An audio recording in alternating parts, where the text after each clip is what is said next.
Hi, it's the Kalicube Summit. This is the continuation with Lily Ray talking about EEAT. Welcome, Lily. Hi, thank you for having me. Super duper. It's delightful to have you. So you're super duper expert on EEAT, and I've been super interested in it because for me, it's credibility. I just call it credibility because everybody, even outside the SEO industry, understands it in the understandability, credibility, deliverability format that we have as a Kalicube process. I saw that Krishna Madhavan was talking about the trustworthy gate. Have you heard about that? And what do you think? He does just seem to saying, we want to trust the content. Yeah, I mean, I think to me, it's an evolution of what Bing and obviously also Google has already been doing for a long time. I think they're trying to identify the signals, whether it's a website or a brand or an entity where they can trust, right, that content and the content that they're creating. So I feel like now we're kind of seeing an evolved version of that with what their new documentation and everything that they've put out about AI search. But I feel like the fundamentals in terms of like how we actually adapt to that have largely stayed the same. It's kind of an evolution of what we've already been doing with EEAT for a long time. Yeah, so it's all about, well, credibility from my side and trust from everybody else's side of just the content. You mentioned brands and entities. I think it's a combination of many different things. I also think like the way you set up a website can convey trust as well, right? I think there's different things you can do on a website that cause users to potentially not trust you, right? And I think there's a lot of steps you can take to convey. Number one, this is an authoritative website. This is a brand that you can trust. This is a good user experience, right? The website loads quickly. Like all these things lend themselves to, I feel like the user saying, okay, this is a trustworthy brand, a trustworthy experience. So I think it's a combination of both technical as well as kind of like content. And then in terms of like off the site, it's more brand perception, how people are talking about you, good reviews, positive perception, all of that tied together. Right. And we keep using the word trust and Bing have used the word trust, but that's actually part of EEAT. We've still got Yep. expertise, experience, and authoritativeness. What's the difference?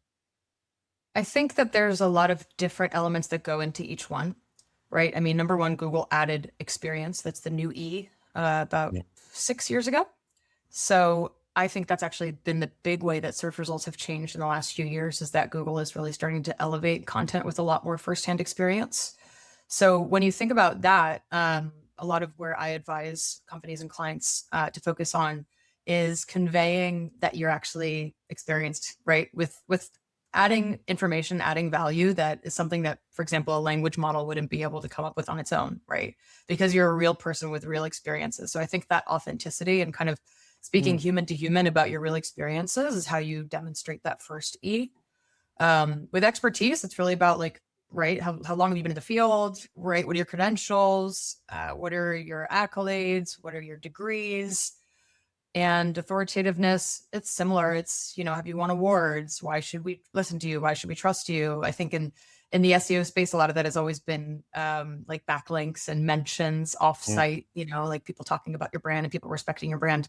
And then like we talked about with trustworthiness, I think it's a combination again of people coming to the site and feeling like they are safe, right? And for example, they can give their credit card information safely, or, they can go through the website without feeling like maybe they're being kind of scammed in some type of way. And just having that, like the external validation of being able to look up the brand, seeing that there's good reviews, seeing that they have, Better Business Bureau, like good ratings, all that kind of ties together. So it's really like across the whole ecosystem, making sure that your brand is really perceived well.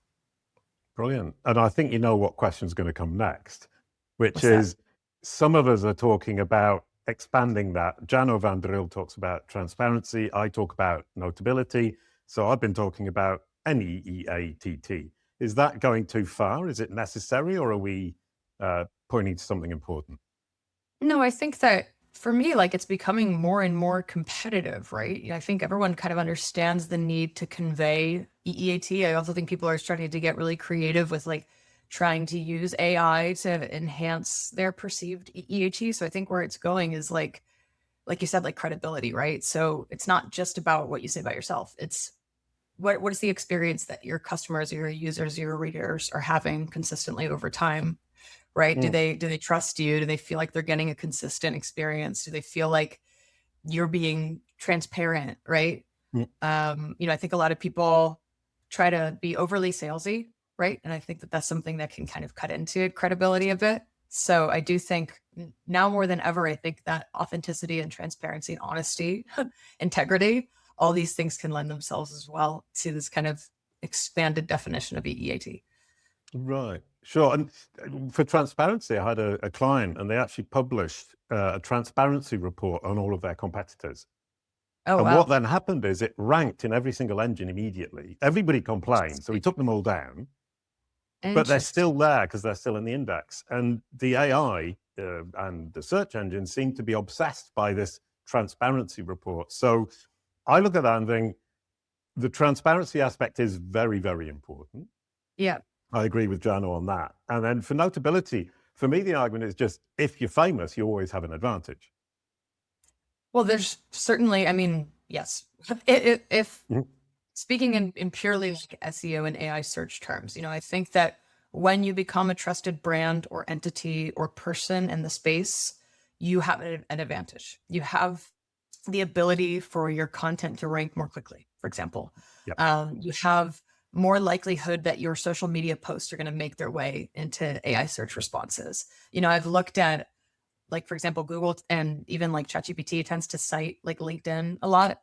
And I've done a little bit of research to see like, what is it about these LinkedIn profiles that tend to get more citations, right? And it seems to be the case that the person has obviously, a title that reflects, experience in the field and some level of following behind them and a lot of engagement behind them. I think that all these things work together. And I've seen it too, where, when I publish on the Amsive site, it gets ranked extremely quickly. It reaches the first page of results extremely quickly. And I think that building up that authoritativeness over time gives you certain advantages in the SEO and AI search space where things can happen more quickly.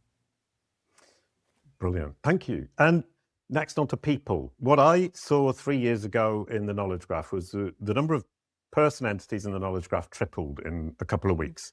And that was stunning. So Google basically just added a lot of person entities. They didn't add, there's no net increase in the corporate entities. Interesting. My reading of that was there's a huge focus on authors and people entities because people are less easy to nail down in terms of their entity home, whereas a corporation almost always has a website that can be used as an entity home. What do you think of that approach?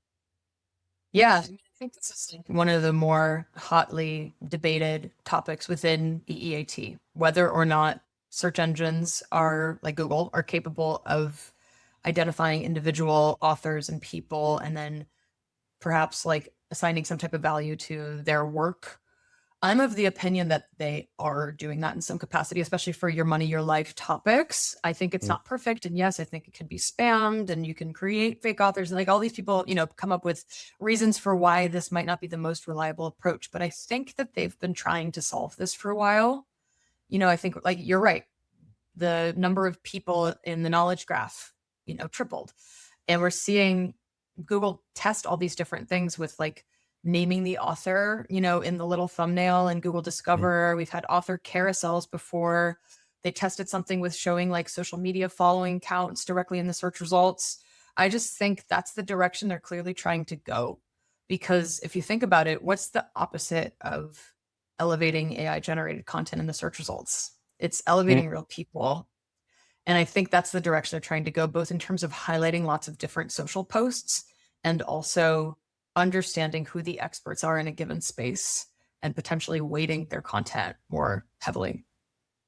Right. So it's the credibility within your space, potentially notability, and then Corey Gabor talks about topical authority as well.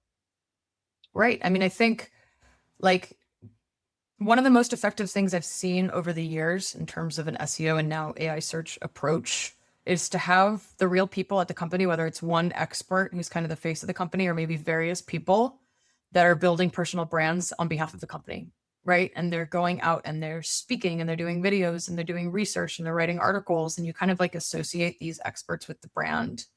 And like you said, with topical authority, it's like, Are they covering, the topics that you would expect an expert in this space to cover, across the board? And I think that that's, if you think about it from that perspective, I've seen many examples of companies where that person-led approach can really carry the brand. Also because people like to follow other people, they don't usually like to follow brands on LinkedIn. They want to follow like influencers and people that they trust. So I feel like this person-led approach to brand marketing can be really effective. Brilliant. And one thing I hear a lot is, what happens if the person we choose leaves the company? Oh yeah, that's you got to keep them happy. Brilliant solution.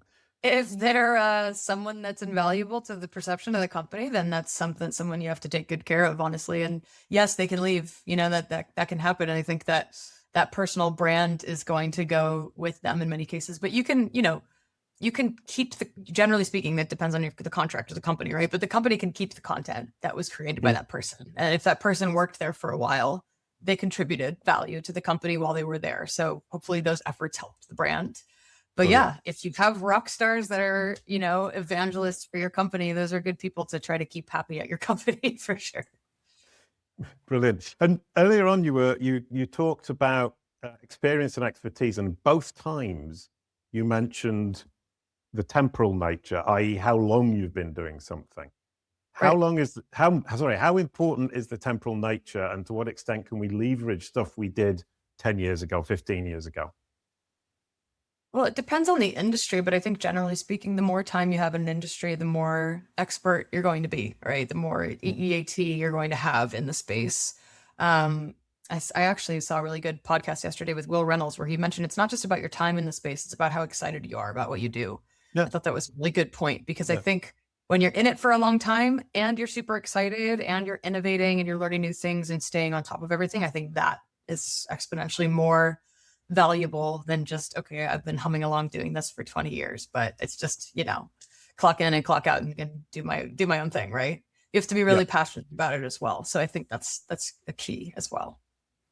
And the evidence needs to be visible online. I mean, I think a lot of us do offline stuff and it never comes online, and we kind of assume in our minds that everybody sees this stuff and that the engines are seeing it, but they're not. Yeah, that's where I think the work comes into play, for actual practitioners. That's a big part of how I work with my clients. It's like, okay, maybe you did win all these awards and you're really involved in a local community, and, your customers think all these great things about you, and you do all these really philanthropic things or whatever it is, right? But none of that's reflected in a way that both users and search engines and LLMs and everything can understand clearly. So I think a lot of that just has to, thinking about SEO and AI search as your resume, right? Your portfolio, making sure all of that's extremely buttoned up, because you might know something really great about your own accomplishments that's just not clearly conveyed, and certainly maybe not conveyed on your own website, right? It might be some other site where you won an award or something, but you should always be taking that information and kind of channeling it through your own content as well. So there's always more work to do there. I think that's kind of an untapped opportunity. There's something that I view as only beneficial. It's not really with SEO, some things are risky, some things are not a good use of time. I think investing in how you convey yourself and how reasons why people can trust you and believe in you is always a good use of resources. Brilliant. For the offline aspect, I call it bringing the offline online. But one of the problems is, because I'm doing it on my own properties. So there is a claim from me saying I did this thing offline. How can I move towards a place where the rest of the web agrees with me, i.e. there is proof? Yeah. Well, I think that, when you are an expert, you start to get a lot of invitations and a lot of opportunities. And so, for example, being on other people's podcasts, if they have a big following, speaking at events, right? Collaborating with other people in the space. There's other ways to get reach beyond just your own properties. And I think that's a really big part of it, because the more eyeballs, right? The more people that you're reaching, the more likely it is that other people are going to naturally start talking about you. And I think that's the thing that's really hard for a lot of people in the SEO space. It's like they want to manufacture interest and popularity. when a better use of your time would be doing things that make people naturally gravitate towards you, right? Because you're doing really good work. So I think like the amount of time people spend trying to get links and mentions and everything kind of artificially could be better spent like creating one incredibly valuable resource or piece of content or video or whatever it is that gets people talking. It gets people talking about you on Reddit and LinkedIn and all the places that we're all trying to get all these mentions and citations and everything. So yeah, I think it's not just, obviously you need to have your own assets really buttoned up, but you also want to make sure that you're doing enough marketing through other people's channels to get those conversations going. Right. Yeah. I mean, it's walking the walk. And somebody said to me years ago, stand where your audience is looking, show them that you have the right solution, demonstrate that you're trustworthy, and invite them down the funnel. And then I would suggest package that for the machines as you're showing it to the human beings, and the machines will simply replicate.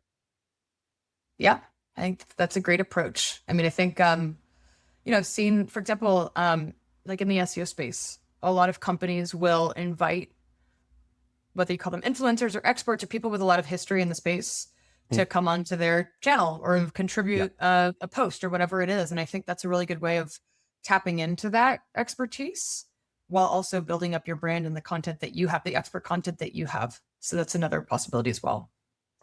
Yeah, I really like the idea of getting out there and actually doing this stuff, because it's what life has always been about. And you have mentioned, I would say probably a dozen times so far, people and users.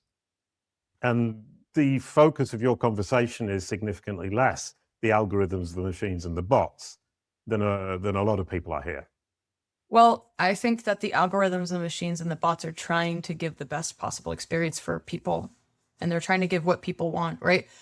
Obviously, there's exceptions to that. I think there's like in the technical SEO world, right? And now technical GEO or whatever you want to call it, there's a lot of new things you have to do for visibility, with not even visibility, but for agents and bots to be able to come to your site and take certain actions like agentic commerce. So I think there are certain things you want to do specifically for, right, the algorithms and the bots and agents and everything. But when it comes to the content, the way that you convey your brand, I'm very much user and person centric, which is why I think that certain tactics that people are using in the space right now to try to basically manipulate AI responses are not a good long-term play. They can work in the short term, but as these agents and these bots and everything, these crawlers get more sophisticated with understanding like what real people like.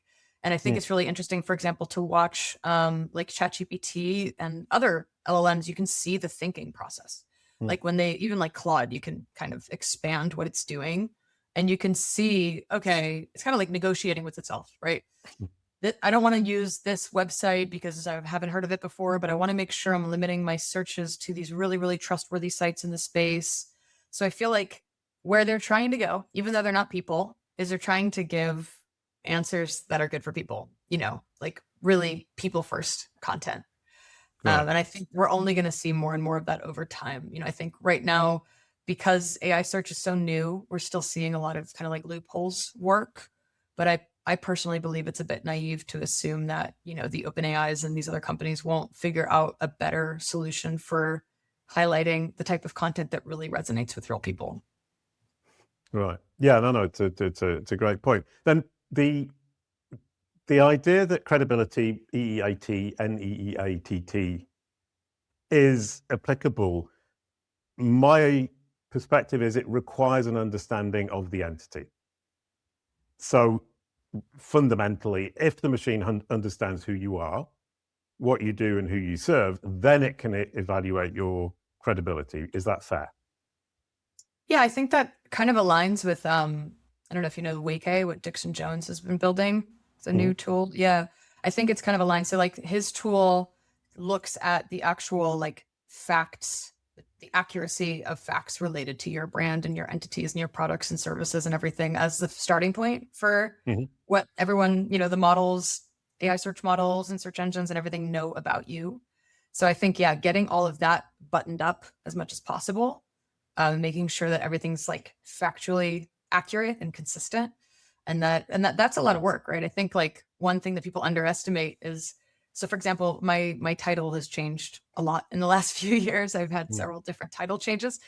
I'll still see AI search referring to my title from 2 years ago, right? And then you have to drill down into what that is, and it's some blog somewhere or my old YouTube, whatever it is. There's so much cleanup work that needs to happen to maintain consistency and accuracy of information. So I feel like that alone can keep most people pretty busy. Yeah, and I think people and companies underestimate the amount of time it takes, first of all, to clean everything up, and second of all, to maintain it over time. It's not a set it and forget it. It's an ongoing job. And no, it's similar to like the local SEO space. One of the best things you can do with local SEO is making sure your name, address, phone number, hours of operation, all these details are completely consistent. They're completely accurate. And then maintaining that accuracy throughout the ecosystem where there's dozens and dozens of sites that have these details, right? It's an ongoing job. It never ends, right? Yeah, no, yeah. No, you mentioned local SEO. What I did, I was talking to Greg Gifford years and years ago, and I was working on my brand SERP obsession. And it turns out it's a very similar piece of work, is that your brand SERP, in order for it to represent you correctly, your naps, as we can call them, need to be completely consistent, and it's an ongoing job. Yeah, and I feel like that's what we're seeing with AI search now, like beyond just local SEO and beyond just local businesses and their name, address, and phone number. It's entity based, right? So it's who are the people that work at the company, what all the details about the company itself, right? Is there a parent company? Are there subsidiaries? Like all these different things need to be completely buttoned up, and then you need to look throughout the ecosystem to make sure it's buttoned up there as well. I feel like that alone can keep you busy for a really long time. Yeah, I mean, the managing your brand SERP, your Google business card, for me has been a full-time job. For sure. And has been for years and years and years and years and years. And that idea that Google's brand SERP, and now what I call your AI Résumé, is Google's opinion and the AI's opinion of the world's opinion of you. Yep. And it's well worth taking care of from the Dixon Jones perspective you just mentioned. It will get its facts straight if you have your naps straight.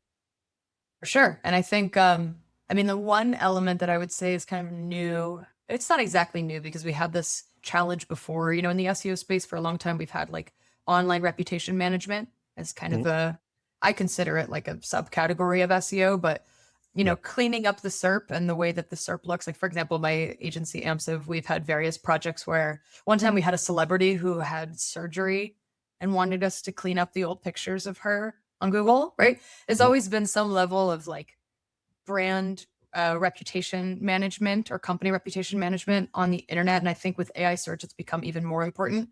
So now we have like, if someone says one bad thing about you on Reddit, right? Or someone says one bad thing about your company on Glassdoor or something, like all of that can make its way into the AI responses. So it's, yes, you have to control your own like properties as much as you can, but there's also some level of whether it's damage control or just making sure that you're paying attention to what people are saying about you, which is, I think, why a lot of these, these new language model tracking tools offer sentiment analysis, because even if you are being mentioned a lot in AI search, you want to be mentioned plus recommended.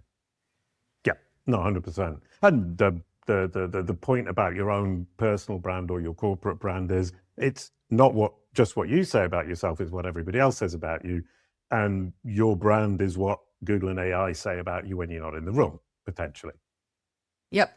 And I think that's where things get really tricky, right? Because in theory, that's supposed to be a reflection of the truth, right?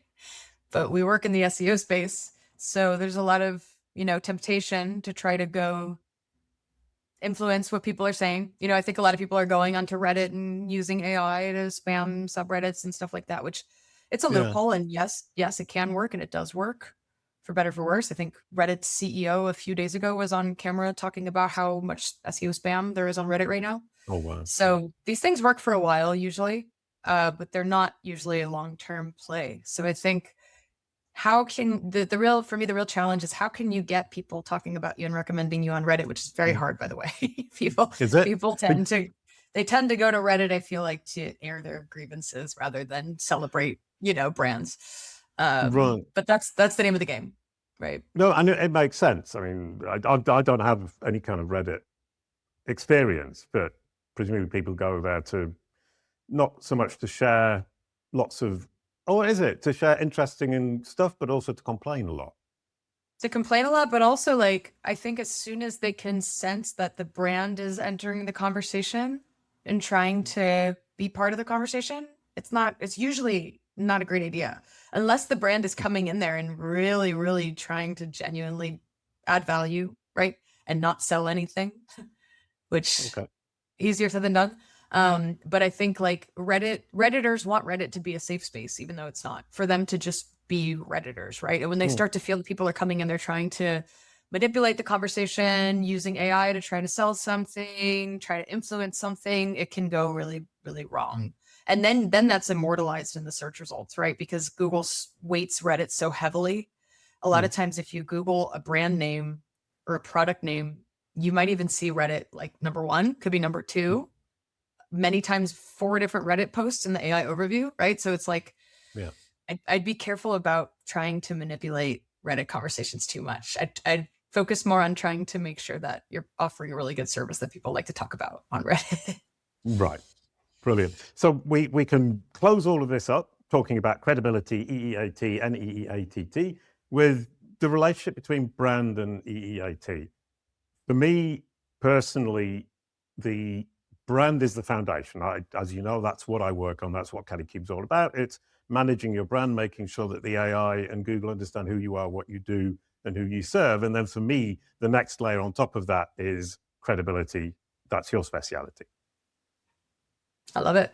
I think we're totally aligned. I think that's the direction things are going more than ever now, right? I think that so I can pass the baton to you. Basically, I can say, here's an entity, Google's understood it, AI's understood it. Now talk to Lily Ray for the EEAT. For sure. I think there's always ways that people can better convey their EEAT. And I think, again, like I said before, I think it's always risk-free, right? Not a non-risky, long-term focused, the type of strategy that can build benefits and compound over time. So I definitely think it's worth investing in. But it takes a lot of patience, and that's one thing that a lot of company bosses and marketers don't have. It takes a lot of patience and a lot of hard work. That's for sure. Most people want shortcuts. I'm not the shortcuts person. There's lots of other shortcut people to work with, but I'm not one of them. So brilliant. Patience, time, and a lot of hard work. Good luck, everybody, building your credibility, your NEEATT. Thank you so much, Lily Ray. Thank you, everybody. See you soon. Thanks.